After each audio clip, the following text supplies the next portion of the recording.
Câncer. Olá, sejam muito bem-vindos à entrevista do jornal O Tempo, em Brasília, com a ministra Maria Cristina Peduzzi, presidente do Tribunal Superior do Trabalho, o TST. Ministra, é um prazer enorme conversar com a senhora. Muito obrigada por aceitar nosso convite. Obrigada, Fernanda. É um prazer estar aqui com você nesta entrevista aqui para O Tempo. Obrigada. Muito obrigada pela deferência do convite. Eu que agradeço. Eu vou começar a nossa conversa falando um pouco sobre um foco nas mudanças no mundo do trabalho em decorrência da pandemia da Covid-19. Calhou de ser o mesmo período que a senhora assumiu a presidência do tribunal, e eu queria saber quais foram os principais desafios que a senhora percebeu, as principais mudanças na Justiça do Trabalho e também um balanço da sua gestão. Olha, o desafio não foi só da Justiça do Trabalho, né? Foi um desafio de todo o Poder Judiciário, e eu diria de todos os poderes da República, e especialmente de todos os trabalhadores e de todas as pessoas, né, que enfrentaram essa situação. O nosso, em especial, da Justiça do Trabalho, foi continuar prestando à sociedade o serviço que lhe foi atribuído, que é decidir os conflitos. Nós continuamos resolvendo os conflitos, quer por meio da promoção da conciliação, ou da mediação, inclusive pré-processual, ou da decisão judicial. Então, nesse cenário de crise, que foi contemporâneo ao momento em que eu assumi a presidência do Tribunal Superior do Trabalho, então, exigiu realmente criatividade, dedicação e empenho, e especialmente compatibilidade com um desenvolvimento tecnológico que possibilitou que nós, desde logo, mantivéssemos julgamentos virtuais, produzíssemos julgamentos não só por meio das sessões, mas por meio das audiências de forma chamada telepresencial, que nós continuássemos executando de forma remota o trabalho que nós devemos à sociedade. E, felizmente, nós já tínhamos o processo judicial eletrônico, né, implementado na Justiça do Trabalho, nós aperfeiçoamos essa implementação, né, hoje tudo funciona por esse meio do processo judicial eletrônico, que facilitou, e investimos ainda mais em tecnologia da informação. E, dessa forma, aperfeiçoando, inclusive, sistemas de... Hoje nós temos, né, além dos julgamentos, né, por meios de videoconferência, temos o balcão virtual de atendimento ao público, secretarias funcionando por esse meio, temos provas digitais, enfim, desenvolvemos uma série de ferramentas para melhor prestar o nosso serviço. Então, o balanço da sua gestão foi muito positivo. A senhora passa agora o bastão. Foi positivo porque nós conseguimos aumentar a nossa produtividade, apesar do cenário de crise, né, e por meio, né, da implementação também do trabalho remoto, nós conseguimos, fizemos assim também um investimento pessoal,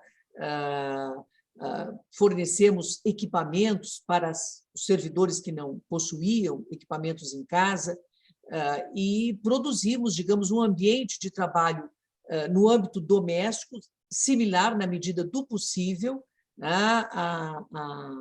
ao presencial. E o nosso grande reconhecimento foi a outorga pelo Conselho Nacional de Justiça ao Tribunal Superior do Trabalho do selo Diamante de Qualidade. E são vários vetores que são examinados: produtividade, ferramentas tecnológicas, transparência, atendimento ao público, e nós conseguimos, nos 2 anos consecutivos, receber o selo Diamante. E isto, digamos, é o nosso atestado de qualidade. Com certeza. Adentrando um pouquinho no tema da pandemia, a gente tem visto muitas questões, principalmente nos últimos meses, em decorrência da exigência do comprovante de vacinação por parte da empresa do empregador, para o funcionário. E eu queria entender um pouco se essa exigência, de alguma forma, ela compromete os direitos do funcionário. Bom, é importante esclarecer que nós não temos uma lei que diga é obrigatório apresentar o atestado. Então, não existindo, digamos, nenhuma obrigação legal expressa nesse sentido, cada empresa tem autonomia no contexto geral da lei geral que foi editada em fevereiro do ano de 2020, quando declarou o estado de calamidade pública e que foi, né, julgada, interpretada pelo Supremo Tribunal Federal. Nós temos a possibilidade de cada empregador, de cada gestor, adotar como obrigatória a obrigatoriedade da exigência ou não. Então, eu diria que está dentro do poder, do chamado poder diretivo do empregador, fazer ou não essa exigência. No serviço, no Poder Judiciário, o que nós temos? Nós temos uma resolução do Supremo Tribunal Federal que nós seguimos no âmbito do Tribunal Superior do Trabalho, editamos também uma resolução impondo esta obrigatoriedade da apresentação ou do certificado de vacinação, do atestado de vacina, ou de garantia equivalente, como a apresentação do PCR, com até 72 horas de antecedência, que pode ser renovado, ou uma justificativa para não tomar a vacina. Nessa situação, então, o empregado ficará em trabalho remoto, ou, se não for possível, se estabelecerá uma condição especial para ele. Então, há exceções, sem dúvida, devidamente justificadas, né, uma apresentação, por meio de uma apresentação de atestado médico, que possa excluí-lo da obrigatoriedade da apresentação do atestado. E hoje a tendência tem sido a de adotar esta exigência. Nós, no tribunal, o fizemos, né, repito, nos termos do que faz o Tribunal Federal e os outros tribunais, não só os superiores, como tribunais de justiça, têm preponderantemente, né, definido a situação nesses termos de a apresentação do certificado de vacina ou de uma alternativa equivalente, como no caso o PCR. Por quê? Porque nós temos uma obrigação de preservar a saúde, não só dos magistrados, dos servidores e de todos os colaboradores e das pessoas que frequentam o tribunal. E assim se dá nos ambientes de trabalho. E assim se dá também no cinema, no lazer, nas viagens, nos hotéis, nos restaurantes. Então, é uma medida que, digamos assim, é adotada em nome, digamos, do bem-estar coletivo, de uma obrigação geral que o empregador tem de proporcionar um ambiente de trabalho, né, saudável, seguro.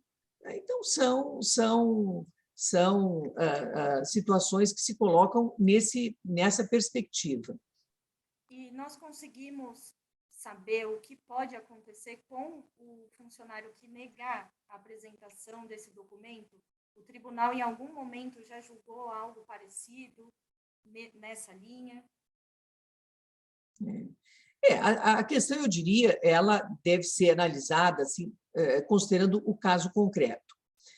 O que nós temos de decisões no âmbito da Justiça do Trabalho? Nós temos decisões de tribunais regionais de trabalho. Teve uma decisão do TRT de São Paulo que foi muito divulgada na mídia e que é uma decisão que eu diria assim, até hoje, paradigma. Por quê? Tratou-se, naquele caso, de uma empregada que auxiliar de limpeza de um hospital infantil. Então, definiu-se naquela situação a obrigatoriedade como legítima, a obrigatoriedade exigida da apresentação do atestado. E a negativa foi qualificada como justa causa para a rescisão do contrato, considerando exatamente essa particularidade. Se provou ali no processo, segundo, né, foi divulgado, que houve uma ampla campanha de divulgação dos benefícios e da necessidade da vacinação, e o ambiente onde ela exercia o trabalho era um ambiente, digamos, sensível. E a lei geral, como falei, a 13.979 de 2020, que foi devidamente interpretada pelo Supremo em 2 ações diretas de inconstitucionalidade e em repercussão geral no RE, lá se afirmou uma tese geral que afirma a constitucionalidade da obrigatoriedade da imunização, né, por meio de vacina, desde que ela esteja registrada no órgão, né, de vigilância sanitária, que tenha sido incluída no Plano Nacional de Imunização, que tenha a sua aplicação obrigatória decretada em lei, que seja, né, objeto de determinação do ente federativo, com base em consenso médico-científico. Então, nesses casos, né, há disponibilidade, há um Plano Nacional de Vacinação, ela é gratuita, não se caracteriza, disse o Supremo Tribunal Federal, violação à liberdade de consciência ou de convicção filosófica, né, ou dos pais ou dos responsáveis, nem tampouco do poder familiar, fazer, não é, essa exigência.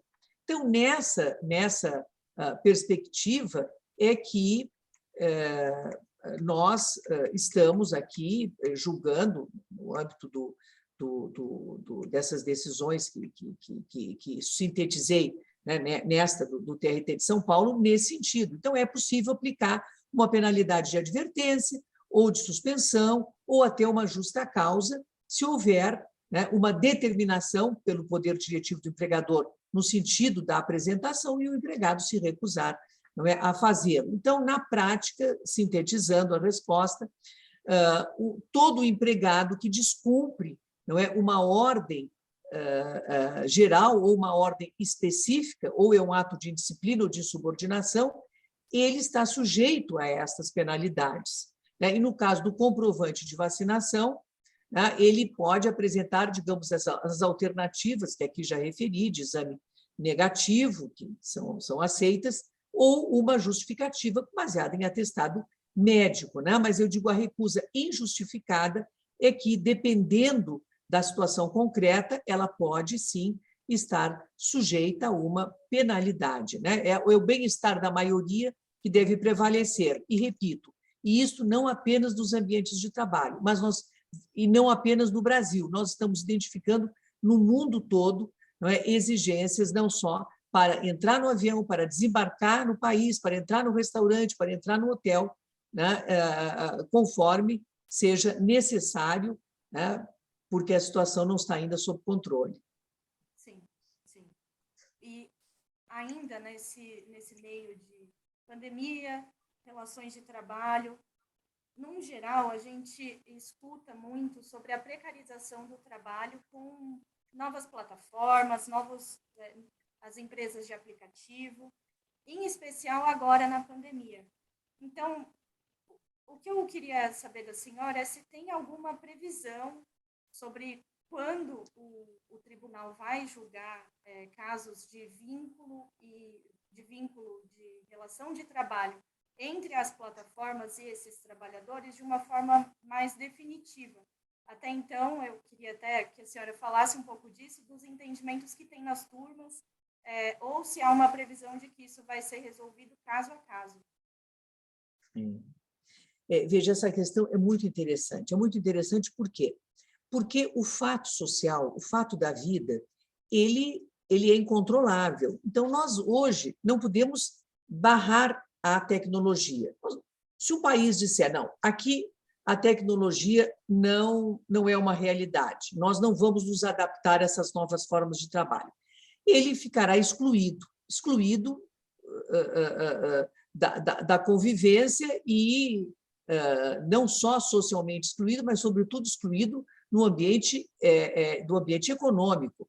Então, o avanço tecnológico e a necessidade de que se acompanhe o avanço tecnológico por todos os países é uma realidade. E essa realidade, hoje, se traduz por meio das contratações que se efetivam por meio das plataformas digitais. Então, nós temos os aplicativos, os algoritmos. Então, você imagina que antes você ligava para uma pizzaria que ficava próxima à sua casa, né, para encomendar uma pizza. Hoje você tem o iFood, e você independe de onde está para que a entrega seja feita num prazo mínimo. Por quê? Porque os algoritmos vão localizar, não é, o local onde você está pedindo, o local do cliente com aquele que vai fazer a entrega e com aquele que vai produzir o alimento.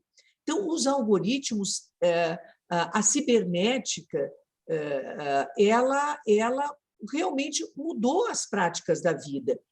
E você entra numa plataforma e contrata os serviços, os mais diversos, inclusive aqueles que tradicionalmente, alguns que eram realizados por meio de uma relação de emprego tradicional, por essa nova modalidade, que chama crowdworking, crowdsourcing, né? São pessoas denominadas que são arregimentadas ali para prestar determinados serviços, ou por meio presencial, ou até por meio da internet, offline ou não, e isto produz necessidades, não é, de novas regulamentações. Nós temos projetos de lei que objetivam disciplinar essas novas relações. Então, você não liga mais para o táxi necessariamente apenas, você ou chama um táxi, ou chama um Uber, ou chama uma outra, hoje se denomina uberização, mas nós temos várias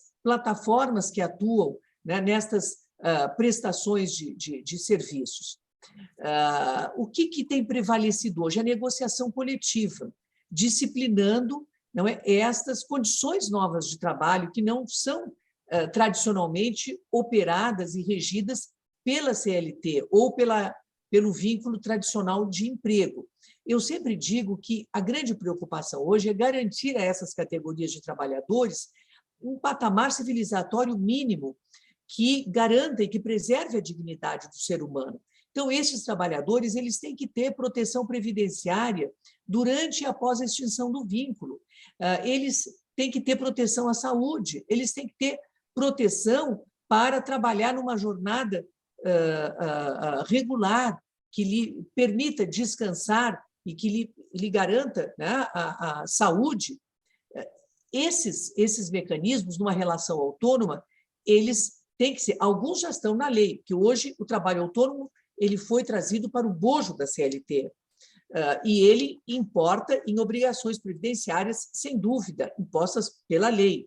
Mas há outras que precisam ser estabelecidas, quer por meio do contrato coletivo, quer por meio do contrato individual, como horário de prestação de serviço, limites para jornadas que não sejam extenuantes, que não coloquem em risco a saúde, não só do trabalhador, mas daqueles, né, que estão ali operando, né, no meio em que ele está convivendo.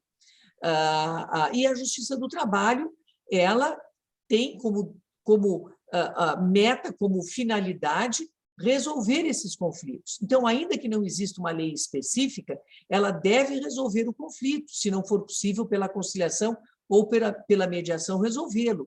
Então, por meio da decisão, ela vai decidir. E sobre vínculo de emprego, existe ou não existe? Nós temos hoje, no âmbito do TST, decisões de turmas, temos da 5ª turma e da 4ª turma, negando o vínculo de emprego, admitindo um vínculo de trabalho, né, autônomo, mas que não é o de emprego regido pela CLT. Nós temos, mais recentemente, um julgamento que teve início e que se encaminha no âmbito da 3ª turma, que as turmas aqui são 3 membros, 2 votos que já foram proferidos no sentido da afirmação do vínculo de emprego, e houve pedido de vista, e nós temos até um processo que recentemente foi posto para julgamento da nossa seção uniformizadora, que é a SDI1, mas que foi retirado de pauta, não chegou a ser julgado ainda no final do ano passado, mas que em breve será certamente, né, retomada ou reincluído em pauta, e nós vamos nos manifestar sobre esta questão, que é uma questão de grande e de grande complexidade exatamente por isso, porque a tecnologia e a contratação por meio de plataformas é uma realidade do mundo. E nós precisamos, não é, estar sempre, não é, evoluindo e compreendendo que novas disciplinas normativas sucessivamente são adotadas. E eu dou um exemplo. Você veja, né, no âmbito do processo civil, quantas reformas foram produzidas nos últimos anos no processo civil, o próprio Código Civil, que foi em 2002, né, em relação ao primitivo de 1916, não é, foi completamente atualizado, né? O direito constitucional, nós temos aí locação de imóveis, quanta legislação que foi produzida, inclusive no âmbito agora desta situação emergencial, para regular esses fatos novos, estas evoluções que ocorrem no mundo e que não são privativas do direito do trabalho. Então, nesse contexto, é que nós estamos tendo que sempre evoluir, não só no plano da disciplina normativa, ou seja, de editar uma lei, mas também de compreender os contratos coletivos que podem fazê-lo na omissão, né, legislativa, e a importância da decisão judicial que precisa resolver o conflito, ainda que não exista uma regra jurídica própria, né, e que se fará por meio de uma construção daquilo que existe, dos princípios, né, constitucionais, legais, mas nós temos que decidir os casos concretos. Sim. E aí, uma pergunta talvez um pouco leiga, mas o ideal seria para essa normativa nova, seria fazer uma nova lei para trazer as questões, por exemplo, de inteligência artificial, coisas que não foram abarcadas na reforma passada, ou vai realmente depender do caso a caso, o tribunal vai ter que julgar isso e pronto?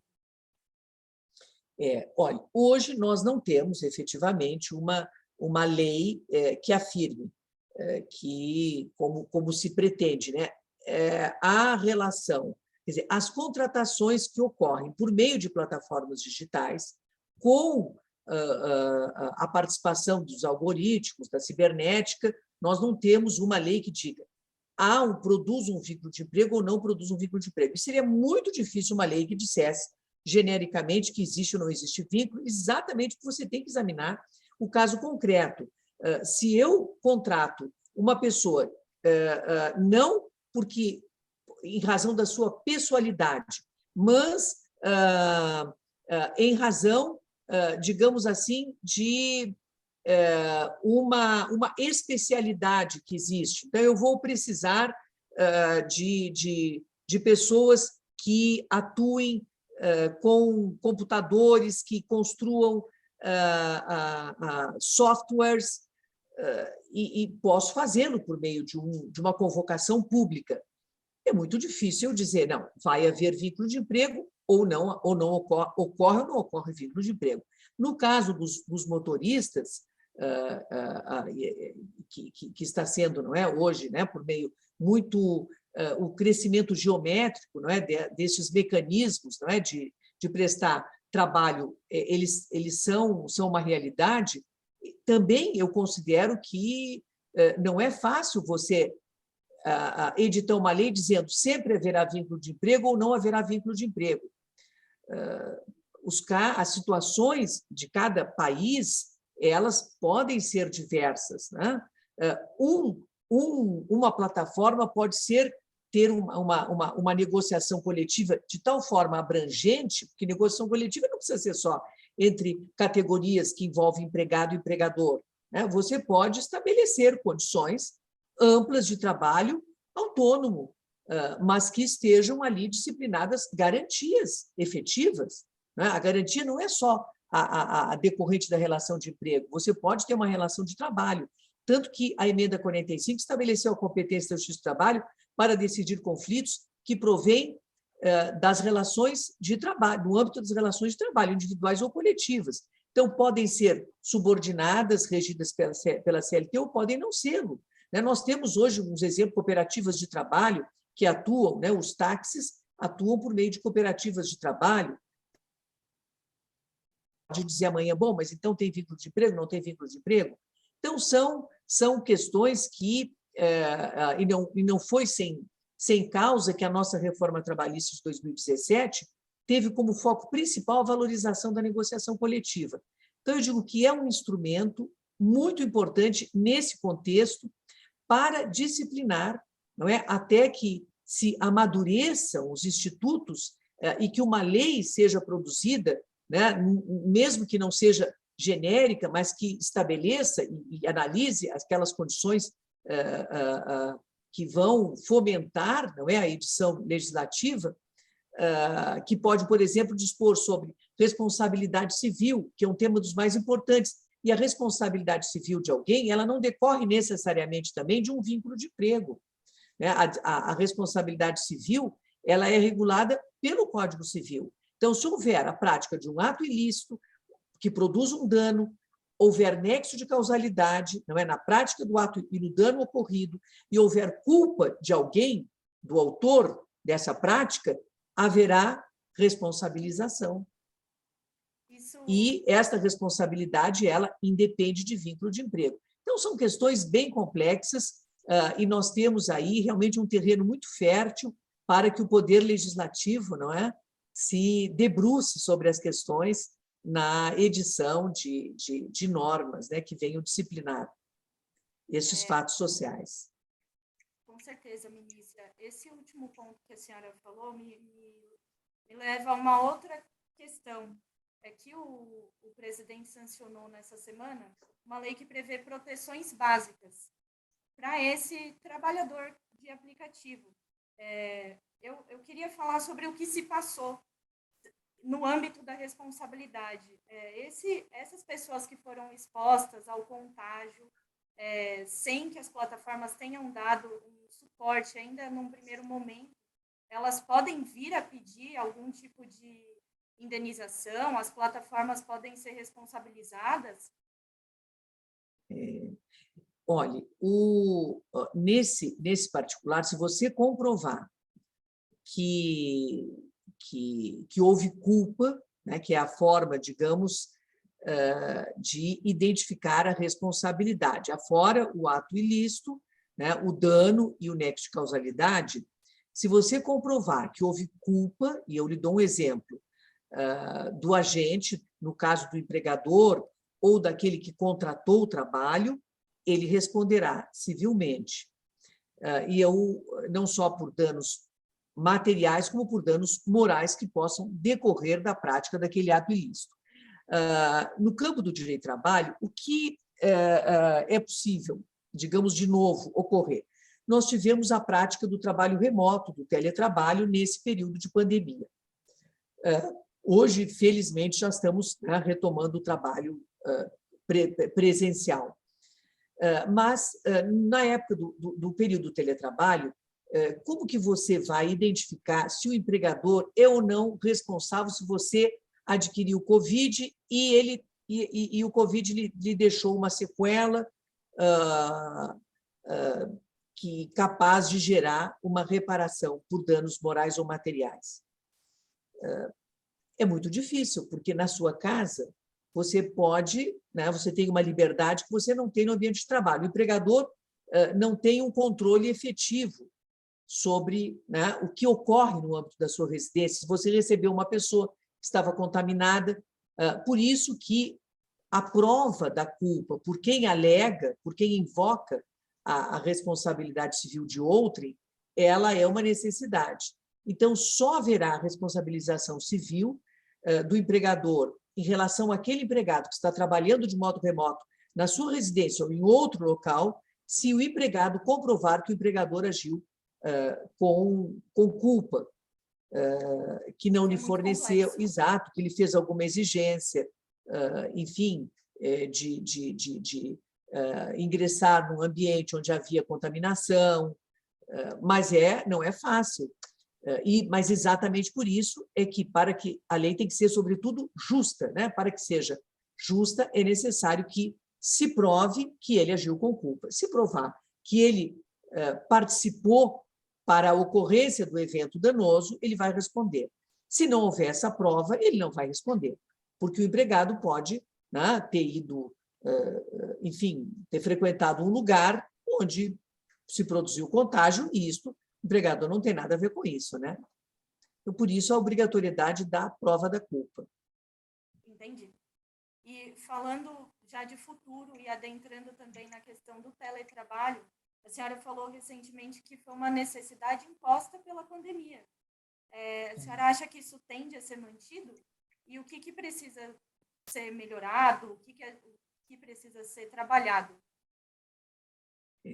Olha, o teletrabalho é uma realidade. E veja que a reforma trabalhista de 2017 disciplinou de uma forma muito minudente o teletrabalho. E isto, mas só que o teletrabalho ele era pouco implementado. E, em geral, ele era implementado em situações até em que convinha mais ao empregado do que ao empregador. Hoje, o empregador descobriu também uma série de vantagens no teletrabalho, né? Só o período de transporte do empregado, né? O trajeto de ida e volta para o trabalho, que é responsável por mais de 20% dos acidentes de trabalho, deixou de existir esse risco, né? Então, custos, né?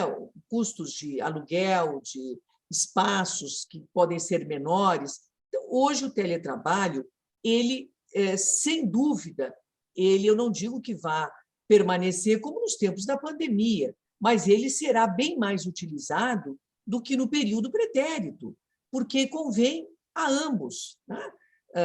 E se o trabalho executado pelo empregado possibilita essa forma de contratação, as partes são livres para, se for conveniente para ambos, continuar nessa forma de contratação. O que me parece que é indevido é dizer, bom, agora é obrigatório. Não, não é. Ninguém pode impor o teletrabalho para outrem, nem o empregador para o empregado, nem o empregado exigir do empregador. Me parece que, se for conveniente para ambas as partes, ele provavelmente vai permanecer num percentual bem maior, não é, do que antes se fazia, né? E nós temos uma legislação já editada que disciplina de forma ampla, de uma forma, digamos, muito mais completa até do que o que se identificou de uma forma mais flexível por meio das medidas provisórias, que autorizaram o trabalho remoto, com menos, né, condicionantes do que hoje, do que a CLT o faz. Então, nós temos já uma disciplina normativa que autoriza essa continuidade.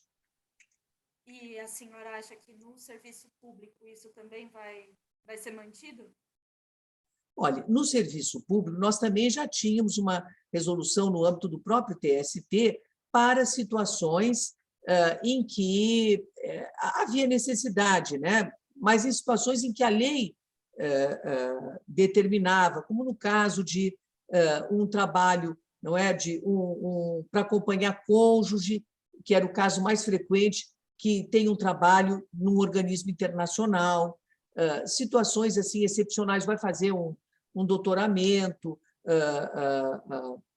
que interessa às duas partes, um mestrado, um curso, enfim, situações em que havia uma justificativa. E eu penso que nós não devemos ordinarizar. Nós, aqui no tribunal, cumprimos esta resolução que é anterior à pandemia, em situações onde se justifica ou quando se trata de uma situação que convém à administração, então se autoriza o trabalho remoto. Aí vai depender digamos assim,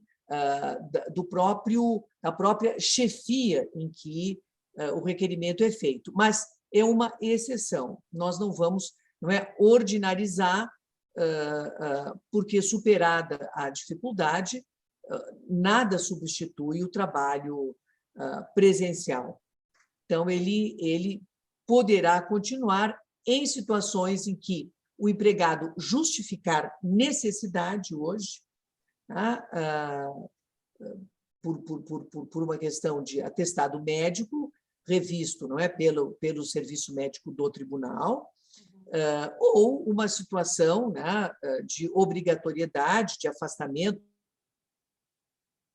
justificativa prevista em lei ou em disciplina normativa, ou se efetivamente for de interesse da administração pública, né, fazê-lo, né? Uma pessoa que tem uma especialidade, que está realmente fora, mas que se precisa daquele trabalho, em situações que não sejam ordinárias.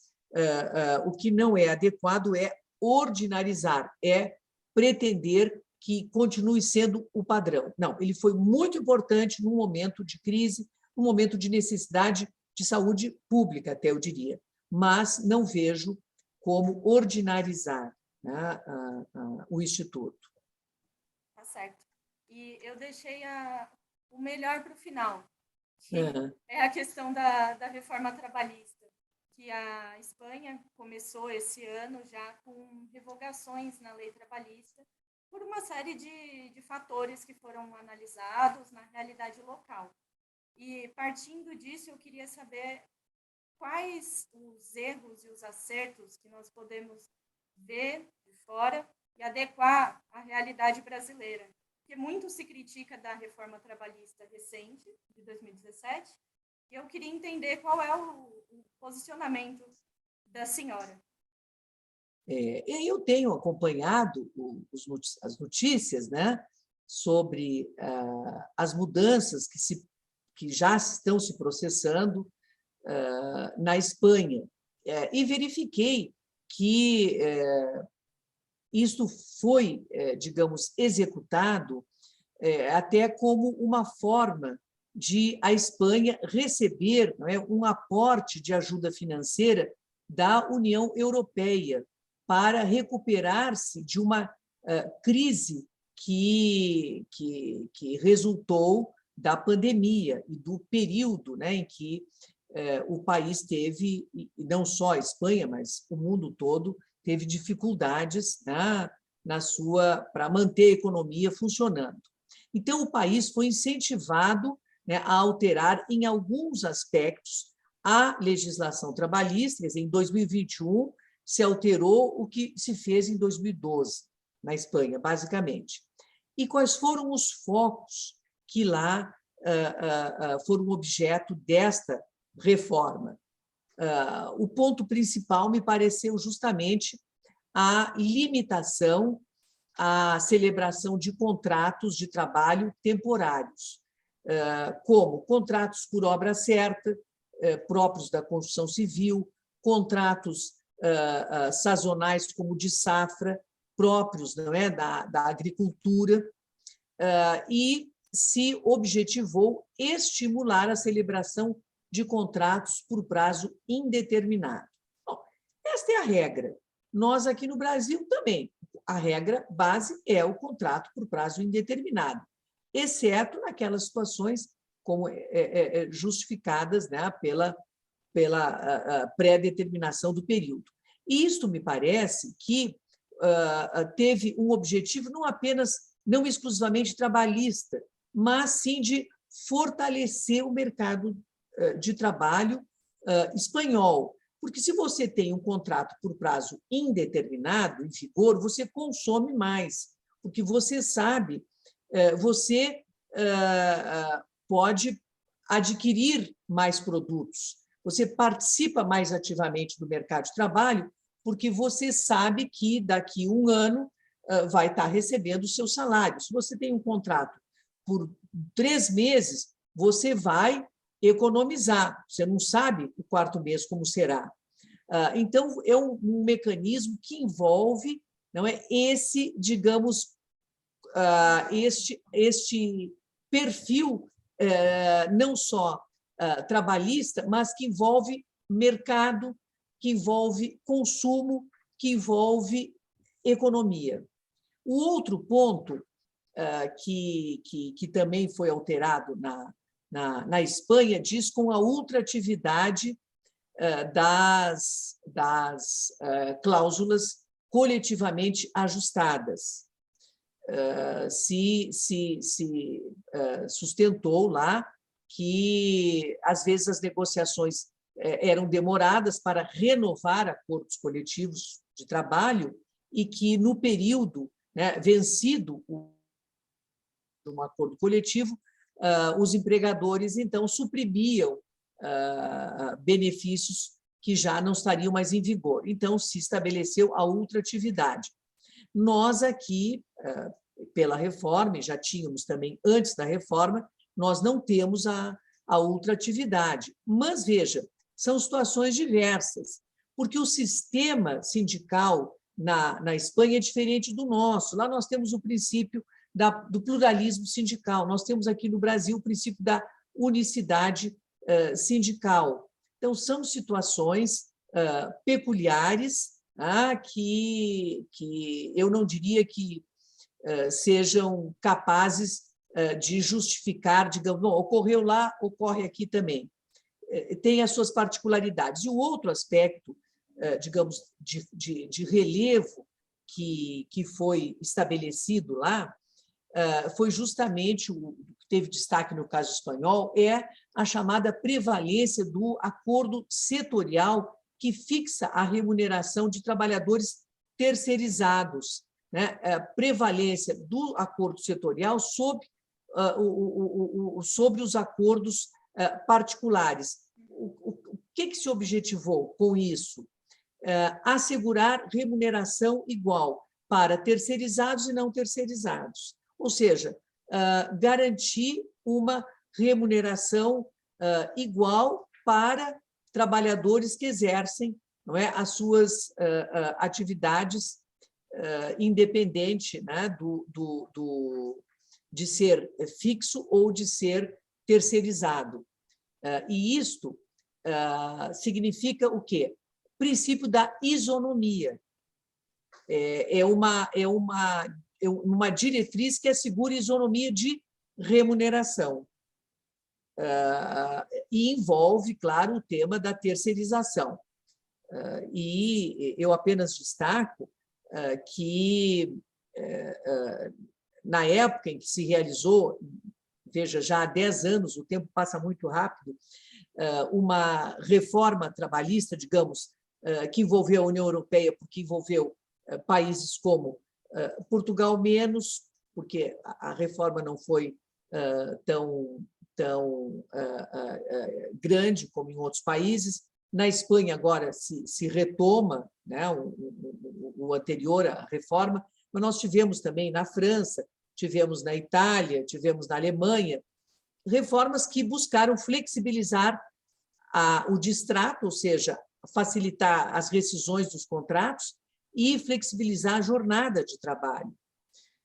E esses pontos foram mais ou menos pontos que se adotaram indistintamente em um e outro país. Nós, até mais tardiamente, que fixamos os nossos na nossa reforma trabalhista.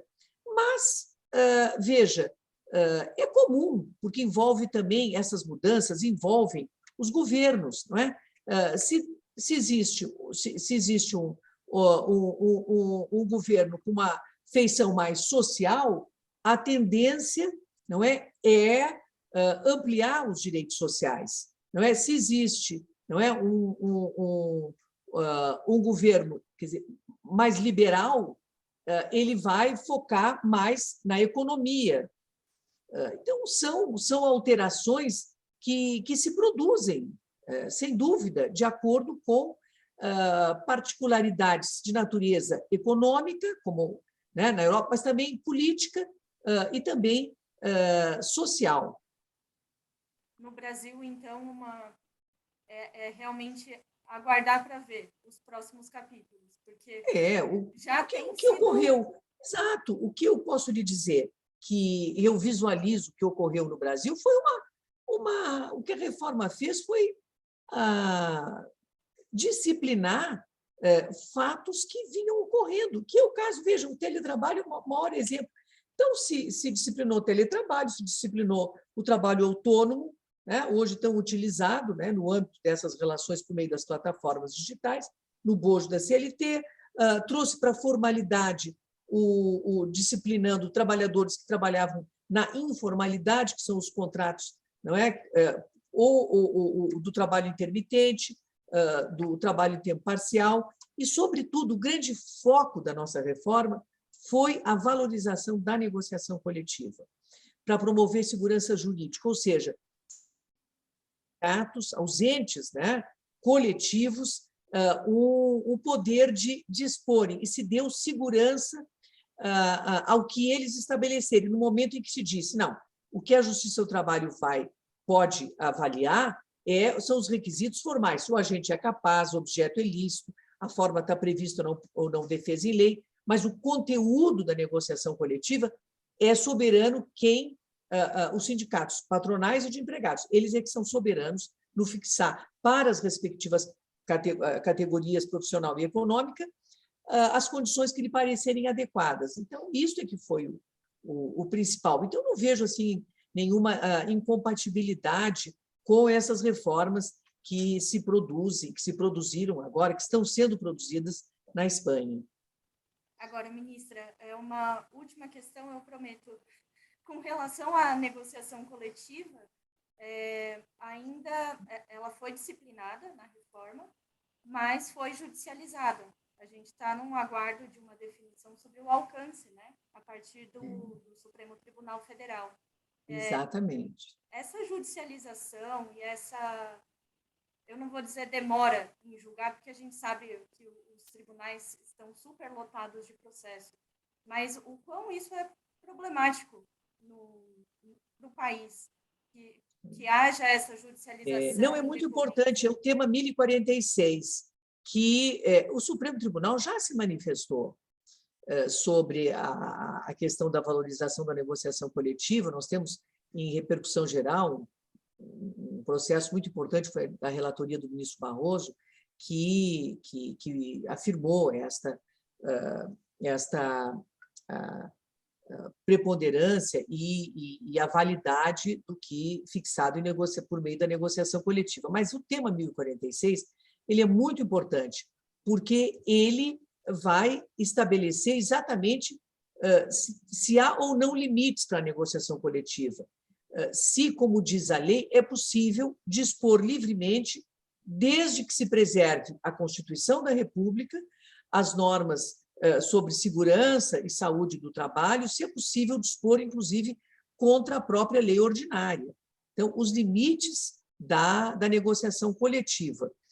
E esse julgamento já teve início, ele deve prosseguir, e ele será muito importante para que a segurança jurídica seja plena, né, que as partes possam continuar negociando sem o temor de amanhã ter uma declaração, digamos, de inconstitucionalidade de conteúdo de uma cláusula que, por exemplo, contrarie uma lei ordinária, porque nunca a negociação coletiva vai poder contrariar a Constituição. Isso aí não está se questionando isso, mas se questiona, considerada a lei ordinária, até onde é possível, né, que prevaleça a negociação coletiva. O que diz a lei é que prevalece a negociação coletiva, mas nós vamos agora ter uma definição que, sem dúvida, promoverá segurança jurídica para as relações de trabalho.